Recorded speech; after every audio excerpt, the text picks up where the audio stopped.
তো দেখো বন্ধুরা, আজকে কী কী রান্না করেছি তোমাদেরকে দেখাবো। এখানে রয়েছে হচ্ছে গরম গরম ভাত, দেখো হচ্ছে গরম গরম ভাত। আর এখানে রয়েছে হচ্ছে ইয়াম্মি টেস্টি বড় বড় ট্যাংরা মাছের ঝোল। এটা বড় বড় দেশি ট্যাংরার ঝোল।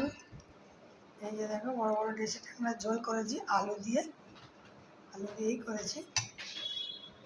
আর এদিকে রয়েছে যে চালতের আর টক মিষ্টি চাটনি। চালতেটা দেখা যাচ্ছে না, নিচে রয়েছে চালতে টক মিষ্টি চাটনি করেছি। আর এখানে রয়েছে হচ্ছে গিয়ে পুঁই শাকের চচ্চড়ি, দেখো আলু দিয়ে চিংড়ি মাছ দিয়ে সর্ষে বাটা দিয়ে পুঁই শাকের চচ্চড়ি করেছি। তো প্রত্যেকটা আইটেমই কিন্তু আমার ফেভারিট। তোমাদের কার কার পুঁই শাকের তরকারি পছন্দ আর চালতের চাটনি আর ট্যাংরা মাছ পছন্দ আমাকে অবশ্যই কমেন্ট করে বলো। আজকে প্রত্যেকটা খাবারই কিন্তু খুব পছন্দের আমার। তো দেখো চিংড়ি মাছগুলো একটু ছোটো, এই যে চিংড়ি